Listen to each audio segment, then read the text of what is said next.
Morning बच्चों। पिछली class में आपको एक्सरसाइज 3.6 के सवालों में बताया गया था, जिसमें ये सिखाया गया था आपको कि दिए गए त्रिकोणमितीय समीकरण के मुख्य हल कैसे ज्ञात किए जाते हैं और व्यापक हल कैसे ज्ञात किए जाते हैं। कौन कौन से मानों को बताया गया था? मुख्य हल ज्ञात करना और व्यापक हल ज्ञात करना।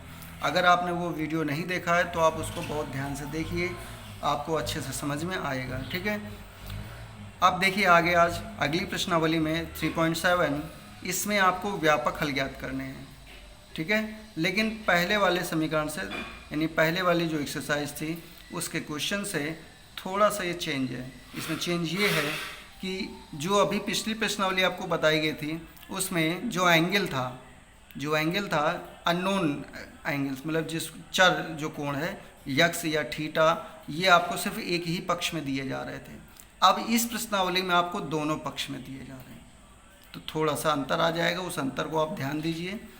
तो देखिए पहला सवाल स्टार्ट करते हैं, और पहले सवाल में है लिखा हुआ है cos 4x बराबर cos 2x, cos 4x बराबर cos 2x। तो यहाँ पर देखिए हमने पहले से आपको बताया था कि आप किसी भी सवाल को हल करेंगे तो आप पहले उसमें ये देखेंगे कि cos थीटा बराबर cos अल्फ़ा, या sin थीटा बराबर sin अल्फ़ा, या tan थीटा बराबर tan अल्फ़ा। इस प्रकार से उसमें किसी ना किसी मान को हमें कन्वर्ट करना है। तो यहाँ देखिए पहले से दिया जा रहा है cos, दोनों तरफ cos के पद हैं, यानी एक तरफ हो जाएगा थीटा और दूसरा वाला मान हो जाएगा अल्फ़ा, यानी हम इसकी तुलना करेंगे cos थीटा बराबर cos अल्फ़ा से। तो जब तुलना करेंगे तो देखिए थीटा बराबर हमें 4x यूज करना है और अल्फ़ा बराबर हमें 2x यूज करना है। ये cos थीटा हो गया तो थीटा का मान हमें 4x यूज करना है, और बराबर cos अल्फ़ा हो गया तो अल्फ़ा की जगह हमें 2x यूज करना है। तो आप इस मान को उम्मीद है कि ध्यान रखेंगे। ठीक है, अब आते हैं आगे। जब cos थीटा बराबर cos अल्फ़ा समीकरण इस रूप में दिया जाता है तो उसके व्यापक हल का सूत्र होता है थीटा बराबर 2n pi plus minus alpha. ठीक है, ये सूत्र लिखा हुआ है। ये सूत्र उस समय प्रयोग में लाया जाता है जब cos थीटा बराबर cos अल्फ़ा के रूप में कोई त्रिकोणमितीय समीकरण दिया जा रहा हो और हमें उसका व्यापक हल ज्ञात करना हो। ठीक, तो यहाँ थीटा की जगह क्या रखेंगे? तो ध्यान दीजिए, अभी आपको बताया गया था थीटा की जगह आपको 4x यूज करना है। ठीक है, और अल्फ़ा की जगह क्या यूज करना है? अल्फ़ा की जगह आपको 2x यूज करना है। तो यहाँ रख दीजिए भाई, थीटा की जगह 4x और अल्फ़ा की जगह 2x। तो ये देखिए यहाँ भी x है और इस तरफ भी x है, तो अब आपको इस x को एक तरफ ले आना है और x बराबर क्या मान निकलेगा वो ज्ञात करना है। आपको यहाँ पर x बराबर क्या मान निकलना है वो इसका मान निकालेंगे। तो अभी तो x दोनों तरफ है, तो इसको एक तरफ लाने के लिए यहाँ दो प्रकार के चिन्ह लगे हुए हैं, प्लस और माइनस। तो यही दो कंडीशन यहाँ पर इस क्वेश्चन में बनेंगी। इस क्वेश्चन में मतलब जिसमें cos थीटा बराबर cos अल्फ़ा होगा उसमें प्लस माइनस आएगा, और जिसमें प्लस माइनस आएगा उसमें ये दो कंडीशन बनेगी। क्या होंगी कि एक बार आपको प्लस चिन्ह लेके हल करना पड़ेगा और एक बार आपको माइनस चिन्ह लेके हल करना पड़ेगा। ठीक है, तो देखिए पहली कंडीशन के अंतर्गत हमने प्लस चिन्ह लिया है, यानी प्लस चिन्ह लेने पर, तो जब प्लस चिन्ह लेंगे तो यहाँ माइनस को हटा देंगे, तो इक्वेशन क्या बन जाएगी? ये जो समीकरण 1 है ये बन जाएगा 4x बराबर 2n पाई और प्लस 2x, क्योंकि हम प्लस चिन्ह लेके हल कर रहे हैं। ठीक है, तो अब प्लस 2x को इस तरफ ले आइए तो 4x माइनस 2x हो जाएगा और बराबर में 2n पाई है।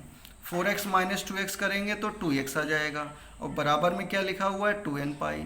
तो 2 से डिवाइड कर दीजिए तो x बराबर कितना आ गया भाई?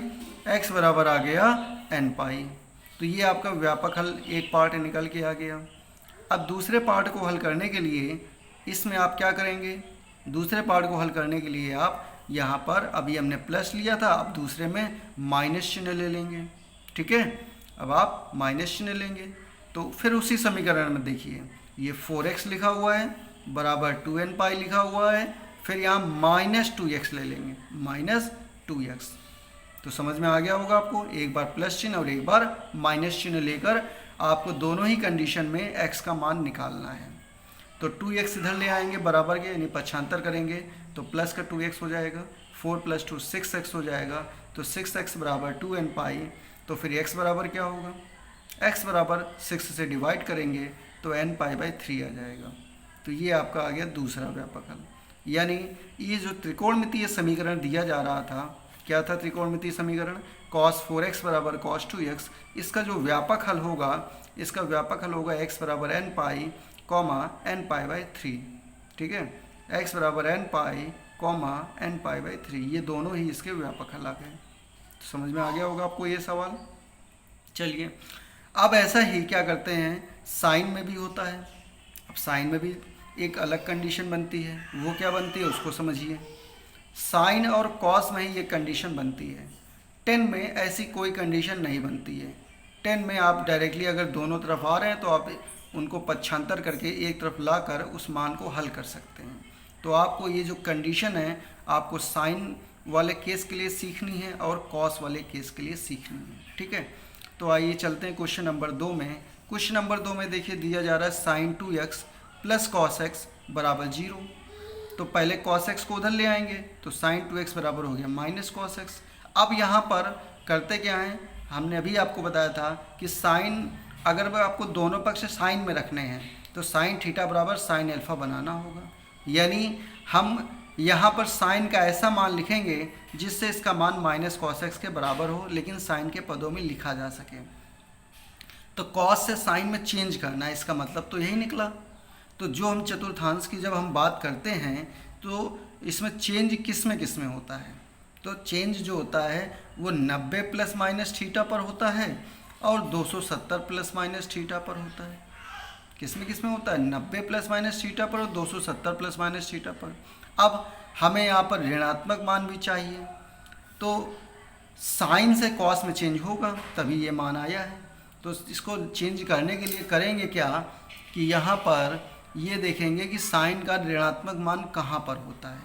तो साइन का ऋणात्मक मान तीसरे चतुर्थांश में और चौथे चतुर्थांश में होता है, क्योंकि इसमें तो एस होता है, मतलब ऑल पॉजिटिव और साइन और कोसेक पॉजिटिव।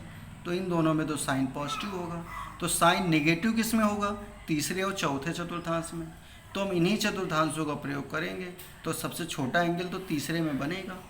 तीसरे में कौन सा कोण होता है, इन दोनों में, इनमें कौन सा कोण पाया जाता है भाई, तो इसमें पाया जाता है 270 माइनस थीटा। क्या पाया जाता है, 270 माइनस थीटा। तो 270 को हम लिखते हैं 3 पाई बाई 2। 270 को हम क्या लिखते हैं, 3 पाई बाई 2। तो इसीलिए 3 पाई बाई 2 माइनस थीटा। तो वही देखिए लिखा है sine 3 pi by 2 minus x. ठीक है, क्यों लिखा है भाई, क्योंकि देखिए अब इसको अगर आपको ऐसे नहीं समझ में आया तो अब इसको फिर से उल्टा करके देखिए। साइन 270 माइनस थीटा का आपको मान निकालना है जैसे, तो 270 पे चेंज होगा तो साइन किस में चेंज होगा, कॉस में, तो साइन कॉस में चेंज हो गया। ठीक, और 270 माइनस थीटा किस चतुर्थांश में जाता है, ये जाता है तीसरे चतुर्थांश में। और तीसरे में साइन कैसा होता है, प्लस की माइनस, तो आपको समझ में आ गया होगा कि यहाँ माइनस होता है, इसलिए माइनस कॉस एक्स उत्तर आ जाएगा। तो वही समझिए कि माइनस कॉस एक्स को हमने ये लिख दिया है। ऐसा इसलिए लिखा है ताकि साइन थीटा बराबर साइन अल्फा बन सके। ठीक है, जब साइन थीटा बराबर साइन अल्फा बनेगा, ये देखिए लिखा हुआ है साइन थीटा बराबर साइन अल्फा बनेगा, तो तुरंत ही हम उससे संबंधित फार्मूला लगा देंगे। तो उससे संबंधित व्यापक हल का सूत्र होता है थीटा बराबर एन पाई प्लस -1 की पावर n इंटू एल्फा। ठीक है, अब यहाँ मान रख देंगे। तो देखिए साइन थीटा, तो थीटा की जगह ये 2x लिखा हुआ है, तो थीटा की जगह हमने 2x लिख दिया, बराबर n पाई प्लस -1 की power n into alpha. Alpha की जगह ये पूरा मान है, तो ये पूरा मान एल्फा की जगह रख के इसको समीकरण 1 डाल दिया। अब यहाँ हमने कहा था इसमें भी 2 केस बनेंगे। कौन कौन से 2 केस बनेंगे, देखिए यहाँ -1 की पावर n है, तो ये यहाँ पर n पर डिपेंड करेगा, n के मान पर डिपेंड करेगा कि ये -1 का मान क्या निकल के आएगा।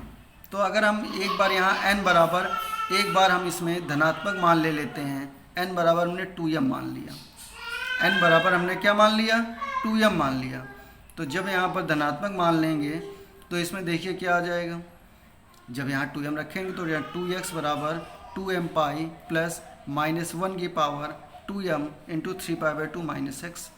तो -1 की पावर 2m लिखा हुआ था, -1 की पावर 2m, ठीक है, लिखा हुआ था कि नहीं लिखा हुआ था।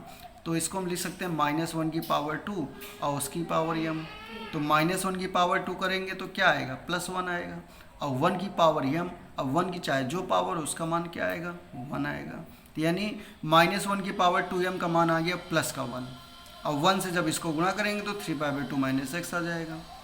अब -x को इस तरफ ले आएंगे तो जुड़ जाएगा, तो 2x + x 3x बराबर 2mπ + 3π/2।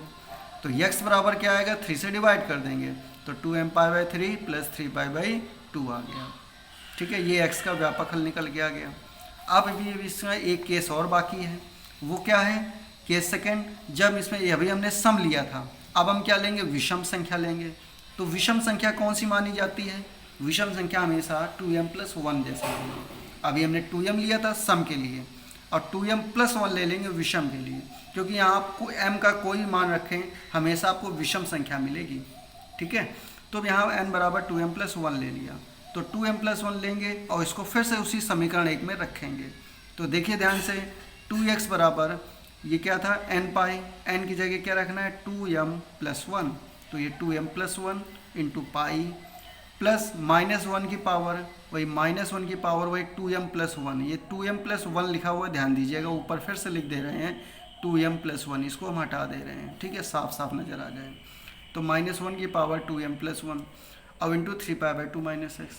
अब इसका जब मान निकालेंगे तो देखिए ध्यान से, जब हम -1 की पावर 2m + 1 का मान निकालेंगे तो इसको लिखेंगे -1 की पावर 2m × -1 की पावर 1। अब -1 की पावर 2m का मान अभी निकाल के बताया था, इसका मान +1 आएगा, और इंटू में ये -1। अब 1 और -1 का गुणा करेंगे तो -1 आता है। ठीक है, तो यानी इसका टोटल मान कितना आ गया, -1 और 3π/2 - x। तो माइनस से गुणा कर देंगे तो माइनस का 3π/2 और माइनस माइनस प्लस का x। अब क्या करना है, x को इधर पक्षांतर करिए, तो 2x - x बराबर 2m, ये पाई का गुणा करने पर 2m pi plus pi minus 3π/2। इधर इसको हल कर लीजिए आप एलसीएम लेके, और इधर इनको घटा दीजिए, तो 2x में x घटेगा तो x आएगा, और इधर एलसीएम लेंगे तो 2π - 3π तो माइनस का π/2। तो ये आपका इसका व्यापक हल आ गया। तो ये आपके दो सॉल्यूशन यहाँ से निकल आए। तो ध्यान दीजिए, इसी प्रकार से अगर आपको साइन थीटा बराबर साइन अल्फा है तो सम और विषम लेके चलना है। अगर कॉस थीटा बराबर कॉस अल्फा है तो आपको प्लस और माइनस लेके चलना है। आप इस प्रश्नावली में आपको ये सीखना है। कौन सी दो बातें, अगर साइन थीटा बराबर साइन अल्फा है तो सम और विषम संख्या लेके चलनी है। अगर कॉस थीटा बराबर कॉस अल्फा है तो प्लस और माइनस लेके चलना है। ठीक है, ये आप इतना सीखिए। इस प्रश्नावली के बाकी के जो सवाल हैं वो आपको फिर कल अगले वीडियो में बताया जाएगा। ठीक है, धन्यवाद।